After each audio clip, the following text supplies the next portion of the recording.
Welcome to today's webinar. If you want to do a quick intro, Troy, and then we'll do the intro to the full session. Yeah, thanks. This webinar, the impetus behind it was a lot of customers are asking what exactly is AI in the world of phone systems, contact centers, voice communications, as opposed to what everybody knows as ChatGPT. So working with AmplifAI, thought we'd put together this webinar to help educate those that are curious where AI fits into that world of voice communication. So that's where this came about. And again, we are partnering with AmplifAI. Scott, Logan, and Justin Barnard are going to be the presenters today. So I will turn it over to them to get this going, and we'll go from there. Fantastic. All right. So, where to start with AI for customer service, your contact center AI 101 course, if you will. Today's presenters are me. Been in the contact center space for a little over a decade and for different CCaaS platforms, been in the marketing roles, definitely seen the evolution of how we've gone from prem to cloud to now AI and all the different versions of omni-channel that we've talked about along the way. Justin, if you want to give a quick intro to yourself. Yeah, Scott, thank you. I've been with Amplify for a little under 4 years. I also held a channel sales role for about 2 years prior to that, so I've seen a wide array of AI technologies in the contact center space. Fantastic.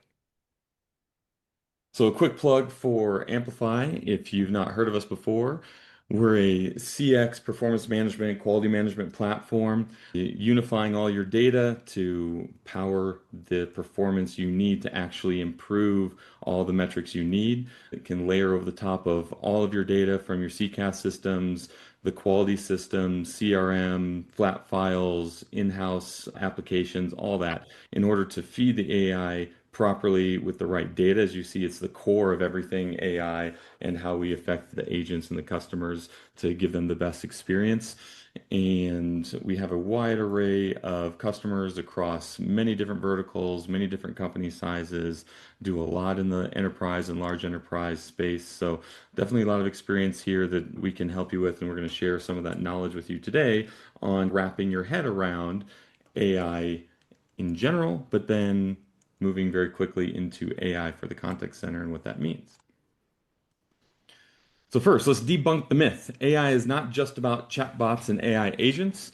It's far more than just a virtual agent. It's an enablement layer for your people. So I have the matrix there. Think of if you could just plug in all the best content, all the best responses, know everything you're doing well, everything you need to improve on, at your fingertips. We're basically there. We're just not literally putting a plunger into your head and feeding it to you, although that would be pretty awesome. And it's about exceeding contact center agent and customer experiences. Agent experiences are just as important through improving the agent and manager effectiveness. So it's also not just about affecting the agent themselves, but also are your managers effective? Are they equipped well enough to provide the level of coaching with enough tailoredness to provide the boost and results that you need to get to? And we can dive into that in a little bit. Let's frame this out. There was a time when we were teaching people what cloud is, our servers, not your servers. Here we are again teaching something that is new and transformative. And before we were talking a lot about machine learning, the baby steps, crawl, walk, run towards AI. And the beginning of this is like a product recommendation with machine learning. It's saying, hey, I know from this data set that when someone buys this, they're most often buying all these things. It's learning the data without being programmed exactly on connect this product to this product manually. It's seeing that and adjusting on the fly. Predictive text in Google is the same type of thing. Where with AI, there's some kind of human intelligence required in a response that a machine can now, or a computer can now respond with. So complicated conversations on chatbots, language translations and accents, facial recognition. These are things where it's not just automation behind a workflow with a data table behind it. It's actually using reasoning, problem solving, understanding context and perception of the request in order to move forward. And that's where we're at today. Everyone's been experiencing this in their real world lives. And with Gen AI coming into fruition, it is very quickly being a part of everything we're doing, whether we know it or not. You may just be using, but you may also be using your Alexa at home, which now has AI behind it and is more than just a workflow tool as well. So translating this to the contact center version. In the contact center, like we said before, debunking the myth, it's not just about a chatbot or an AI voice bot. There's a lot more that can happen on the employee facing side for the agents, for the managers, for the IT team. And Justin, I'll tee you up here to go into how these build upon each other in order to create this AI environment that is more beneficial than what we've seen in some of the basic machine learning stuff up to this point. Oh, absolutely. To your earlier point is rather enhancing the experience of the end users and the end clients. So the auto QA, automating quality assurance, where today you might be only scratching the surface, getting 1, 2% if you're lucky. Being able to enhance all the way to 100%, or even just more than that 1 to 2% for enhanced analytics and analyses is super helpful. The sentiment, accent, and intent detection, understanding how the different tones that your individual agents are using when speaking to your clients can greatly impact the end user experience. And leveraging AI to get those insights is what can allow you to actually drive those actions, which is that performance management and coaching side, where you don't want to just replace all of your agents. You don't want to just use all of the AI to automate all of that away. You want to really enhance what you're giving to those end users. Scott, I think that covers the first three. I think that fourth bullet there, Agent Assist, is also an employee facing AI, really helping you mainly for script compliance when you are looking for that. The difference there is that we find that RTA is generally up on the screen and can sometimes be almost a distraction. If I'm having a fluid conversation with you right now, Scott, and I have something popping up on the screen, like a message telling me what to say, and I have to read and analyze that while having a discussion, I think that can be a little bit confusing and overwhelming. Whereas if you focus on the performance coaching side, you're able to actually drive the real change that will impact the future outcomes rather than the repetitive reading it off the screen. Exactly. Just when I use Google Maps, when we go to our Dallas headquarters office, it's literally a mile and a half between the hotel and the office, but it's a wonky way. I just use Google Maps every single time. The next day I said, oh, I'm just going to walk back over because it's a beautiful day.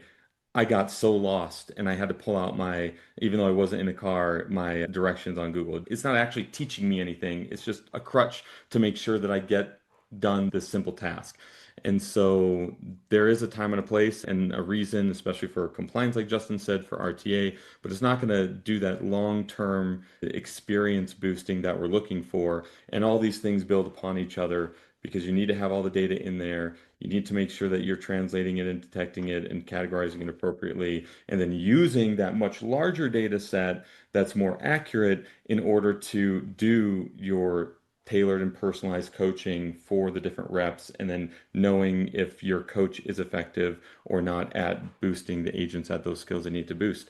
Why we say you need to do that motion first is because when you do implement an AI agent, many people are and companies are implementing that first, they're going to take over the large majority of your transactions, that 80% of engagements that are very transactional, very simple, very basic, and you still get transferred over to the agent for the complex ones. The problem is those flip.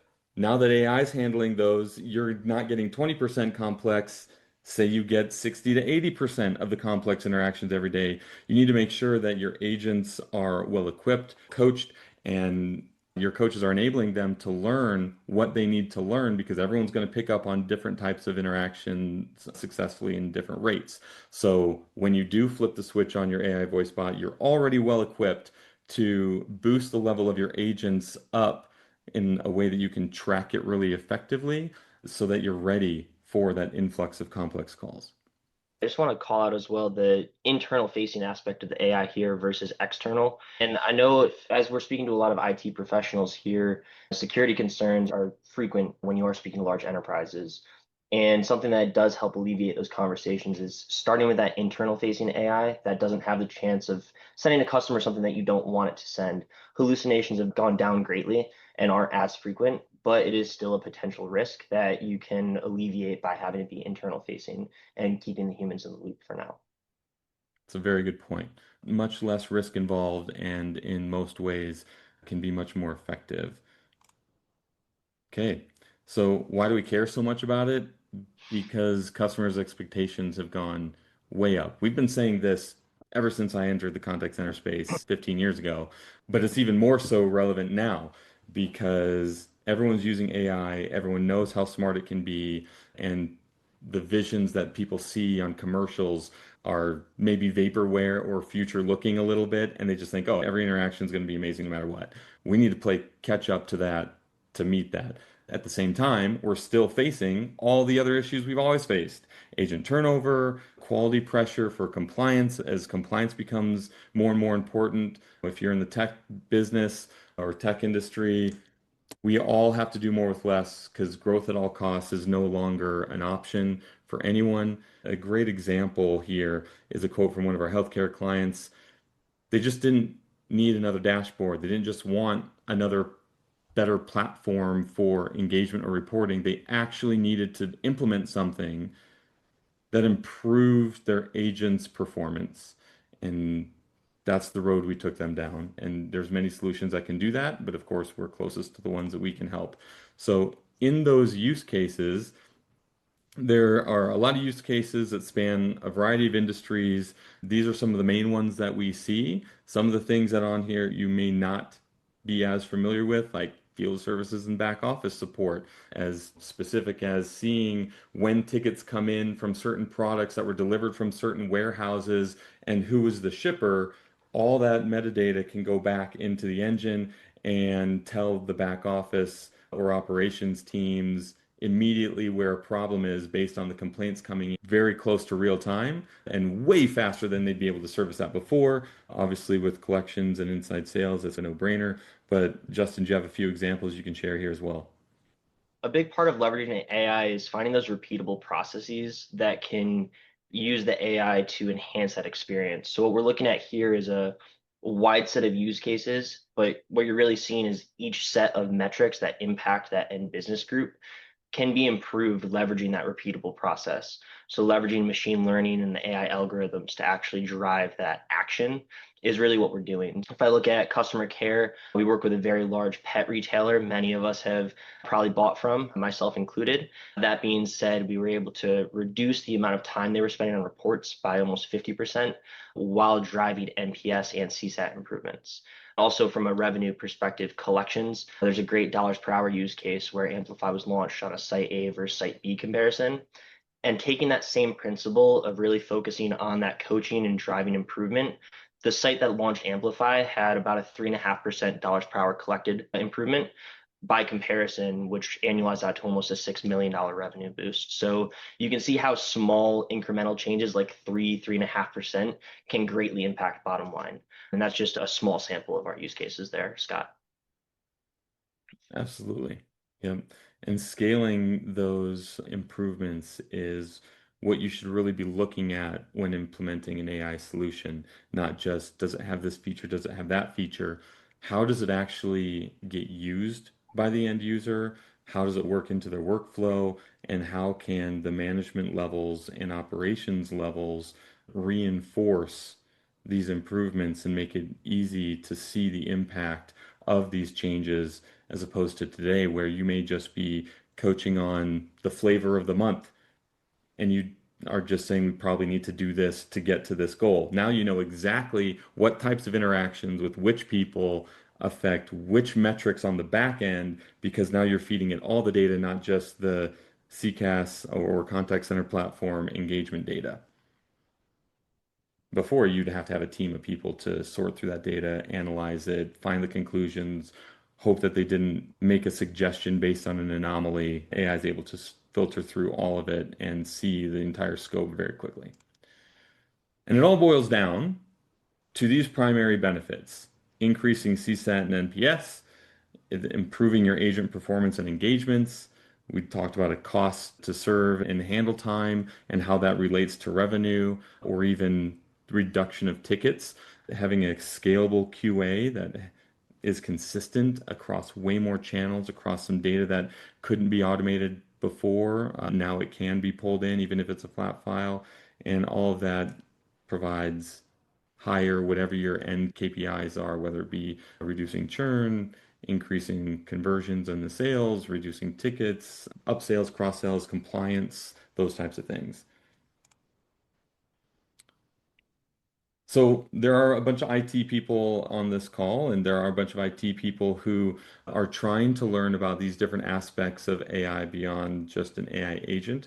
And they typically get pulled into these sales cycles with us as an influencer. So we thought, hey, let's speak to this audience a little bit.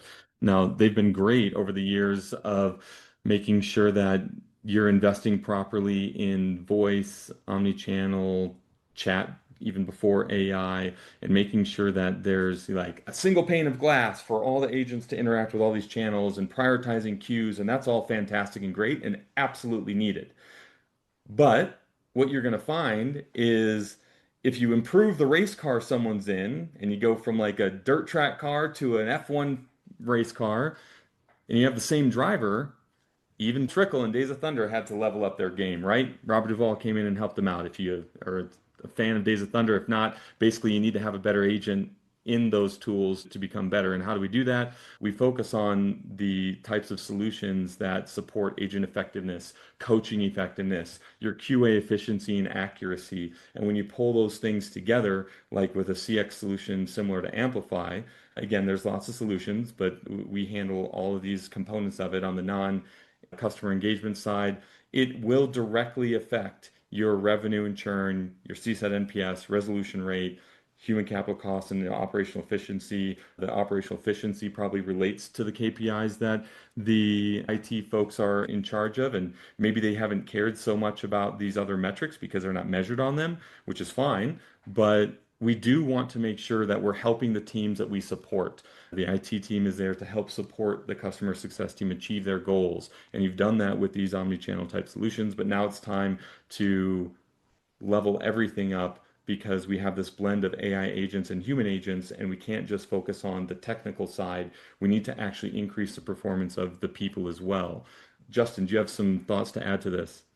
I just wanted to quantify that operational efficiency component because I think it's Right? helpful for the group.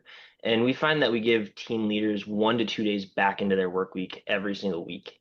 So I just want to pause there for a second and think what we could all do with an extra 1 day in our work week and just all back to you, special projects, any special task you're trying to solve, and accomplishing that next task. And that's the level of efficiency you can get right out the gate, and something we do for all of our clients. And I think that's really helpful to quantify there, Scott. Yeah.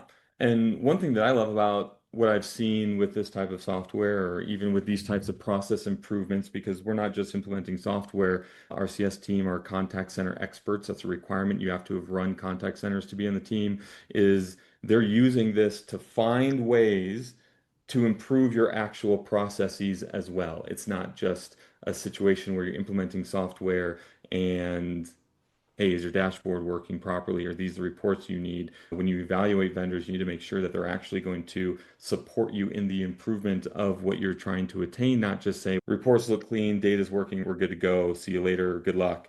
The AI is able to bring in all these other views of the data with bringing in these back of house financial metrics, CRM metrics, and show you the correlation between the two. And so I think that's really the important part where if an IT leader is, I'm going to do this, and then it doesn't really affect any of my main KPIs that I'm measured by, now you're provided with this extra data layer to show, hey, I know that I'm not measured on these things, but these are the company's high priorities. Here's how we've implemented something that affects that. And you were a huge part in making sure that was integrated properly. And you're getting a view of the data that you've never seen before, which is a huge benefit to you as well. We just have a few quick examples here, one of which is Home Depot. If you've seen us for a while, you've probably seen this case study, but I know that this audience specifically is a lot of net new people. So do you want to walk through some of these main talking points on the pain points and what that resulted in, Justin? Absolutely. So, from a Home Depot perspective, I want to highlight that it really started out with an pilot. I know not everybody that's on this call or anybody we speak to will be Home Depot size, but being able to show that it's flexible amongst different sizes is important as well.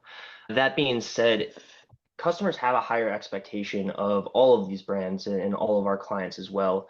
If you think about everything that we have access to on a day-to-day basis, it makes sense that people have higher expectations of the experiences that they're receiving. So for Home Depot in particular, being able to make all of those agents experts on all the different products and problems and saving them that 1 to 2 days I was referring to was super helpful in giving them that time to actually have those helpful feedback discussions that were personalized. Having AI determine who to go work with to actually drive those changes and improvements, you can see those results at the bottom where you have a 20% boost in customer satisfaction. And a subset of that is likelihood to shop again, which is where you can extrapolate out to the $135 million revenue boost. So it's a very flexible platform, but for Home Depot in particular, it's the same process of let's focus on driving improvement amongst the agents we have, make them experts, improve that customer experience and drive that customer satisfaction improvement, and see that revenue boost that comes from it. Absolutely.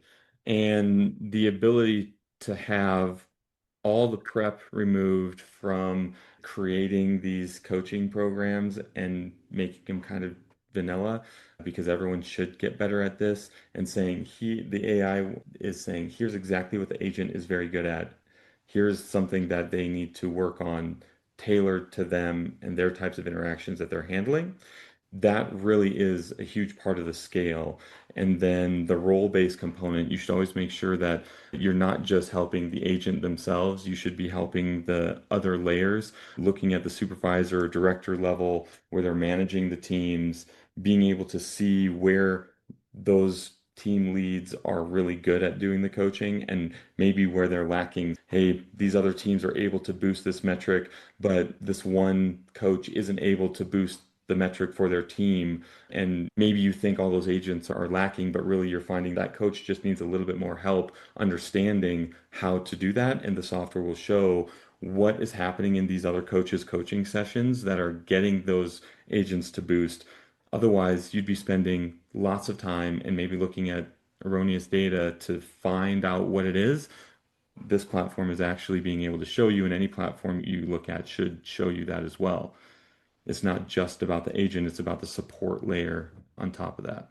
Cox is another good one where we had very manual, lengthy admin tasks, report preparation analysis. I've been on a few calls recently where someone said, wow, this is literally my job. I can actually get to doing some of the great stuff because I don't have to prep, combine, and analyze all this data because that's 80% of my day. Now I can get to implementing programs based on this data because it's done for me now. Without AI, we were never able to do that. And starting with a few dozen agents or 100 agents and then growing from there after it's proved out and you've made your connectors into your data points, that's really how we do this. And I don't know if you have any other stories or context for this, Justin. Feel free to share right now. I just want to really double down on that process component, that middle row there solution of making that performance data transparent, taking that same set of employee metrics across the board and driving that improvement through that coaching process. And I know on Home Depot, as well as this one, it's really that coaching effectiveness feedback loop.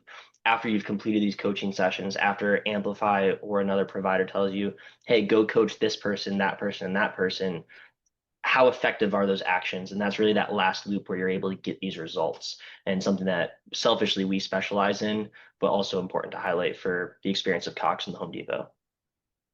Yep, absolutely. I know that for every type of company, every size of company, the ROI results can not make sense or make sense for you.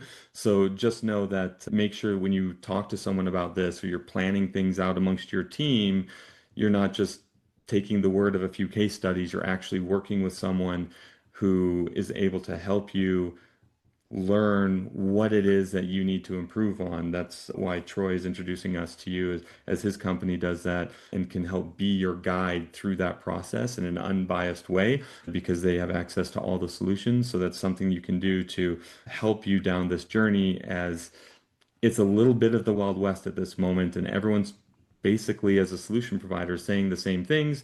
That's why we're trying to take a little bit more granular approach to this, just to explain the journey you're going to be going on. So the starting point of that journey that you'll be going on, a really great easy point to begin with is auto QA.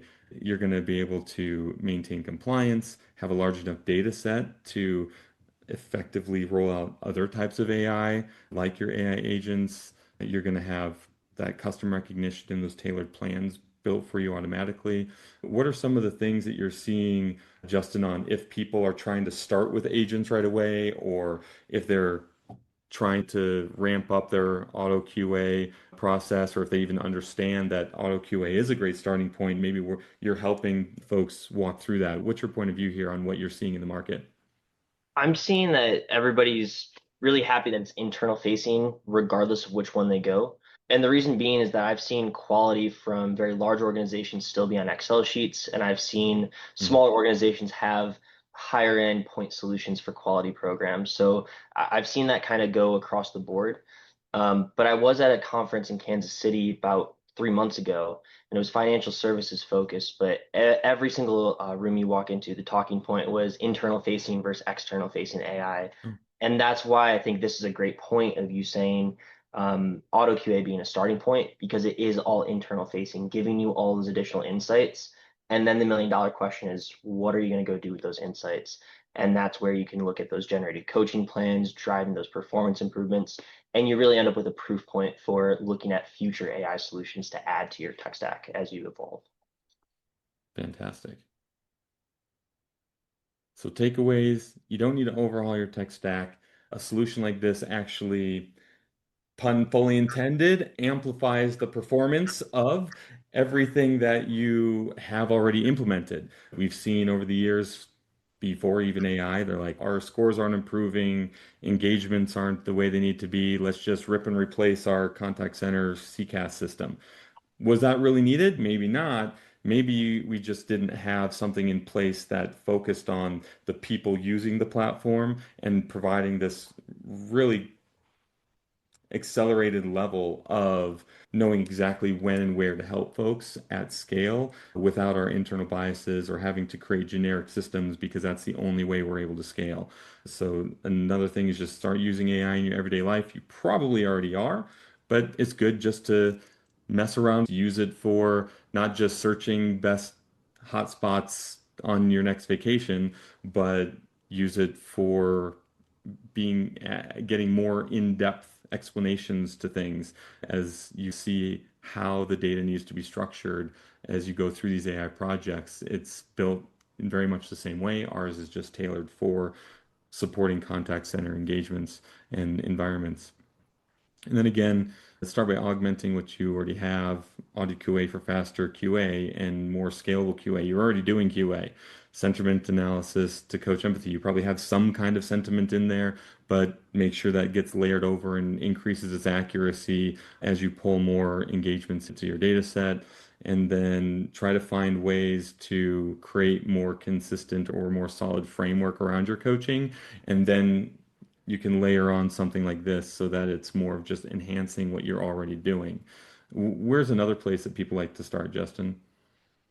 Seeing where there's gaps of what you can and can't solve conceptually from AI really gives you a good understanding of how you could potentially apply it to your own business. And I think that's helpful context. I think a lot of people look at AI and say, oh, it can solve everything. And I think the other part here is figuring out what you want to solve with it and then looking at the solutions. I was actually at an AI networking event in Minneapolis last year, and that was my exact topic of discussion was AI is not going to solve every single thing that you want. It probably can, and there's many different solutions out there, but figuring out what that key value point is or value proposition for yourself is really the key to figuring out what AI can solve for you specifically. And that's a good point because on our AI for CX virtual summit, where we had 15 sessions, we had the business leaders and CEOs on our opening panel, and we talked about this basic topic of what is it and where do you start. Every single C-suite and business leader said you start with a challenge and back out of that. Start with a challenge. Okay, which data sets affect that challenge? Okay, what, how do those data sets get fed? Okay. And then how can we affect that? And what do we want to do with that challenge and now what we know about it? And then apply AI to do just that. It's going to make for a better deployment. It's going to make for a better project when you start to dive down that road with someone, whether it be us or with a company like Troy's. You're going to be able to have a lot higher success when you have a very specific challenge and outcome that you're looking for. Now, maybe the outcome is a different scope, and maybe it's a little bit wider or does it a little bit better than you thought. But that's why you have advisors like us to be able to help walk you through that, who have your business interests at the forefront.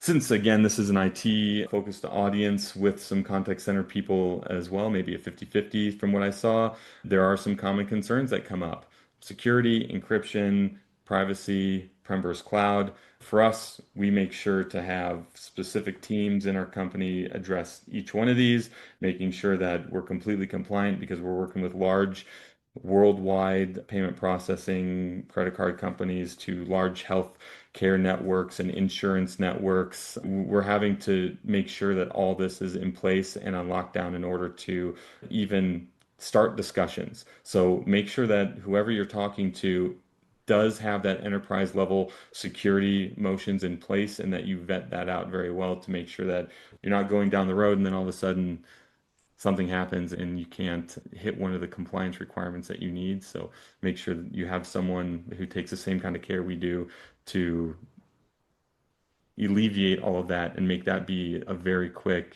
information security process. Thank you all for joining. Hey, Scott, for you and Justin, what kind of adoption are you seeing within sales teams? You want to take that, Justin? Yeah, Troy, could you clarify sales teams within the contact center leveraging Well, Amplify or AI in general? yeah, on one of your slides, one of the target audiences that you listed was sales inside and direct sales. What does that adoption or what does that solution look like to you guys? Yeah, I think that's a great call out, Troy. Thank you for the question. From a sales perspective, I just want to reiterate here, if we look at any enterprise that you're speaking with right now, Troy, and say that they have an all-star who's absolutely crushing sales conversion and they're the top of the team, what Amplify is doing is looking at that high performer and figuring out how do I analyze everybody else at the company and how do I replicate that top person. So from a sales perspective, you're already increasing sales conversion across the team because of the improvement of that persona or overall metric. So that end result is that you see that large revenue boost for the end client. Are you guys seeing a lot of adoption by sales teams for that? Sales teams are a fantastic ROI because it's an immediate revenue point for ROI rather than just saying the time efficiencies of saving 1 day, which we'll also be able to do 1 day per week. But that revenue point makes it a lot easier for that adoption up front. Absolutely. Great. Yeah. Curious. And we've talked so much about the customer care, technical support. When you think of contact centers, that's what you think about.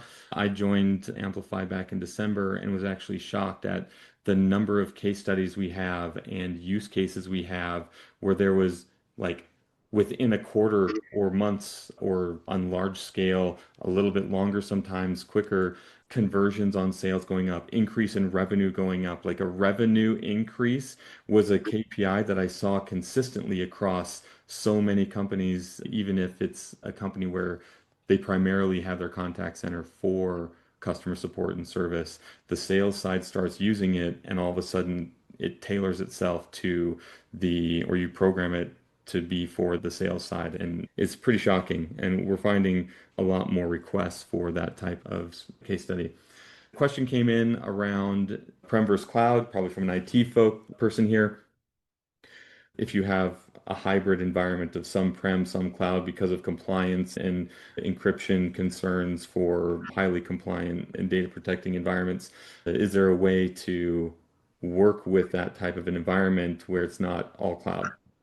Absolutely. Amplify is flexible on all those deployments. We're agnostic to where the data sources come from. I've seen us work with homegrown systems, on-prem, on cloud, data lakes like Snowflake. Basically, if the data exists, Amplify can make it work. That's never been an issue for us as an organization.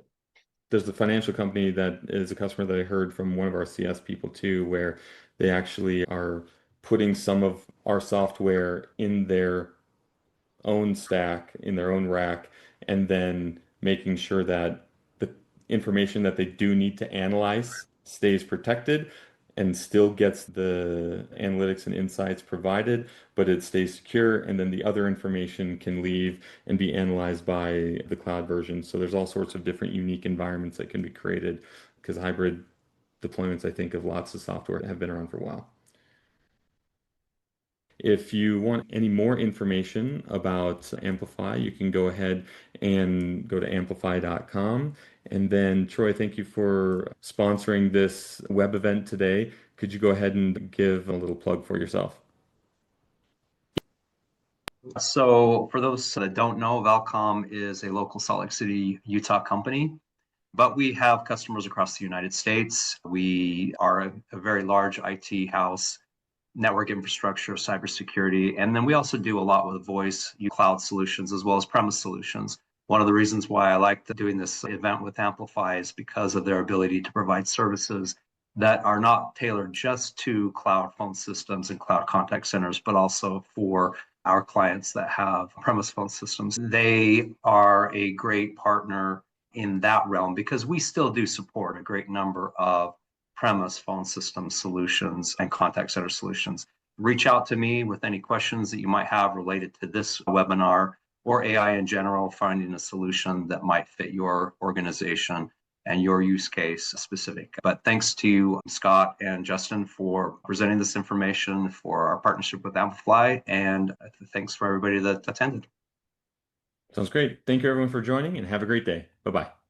Everyone, bye.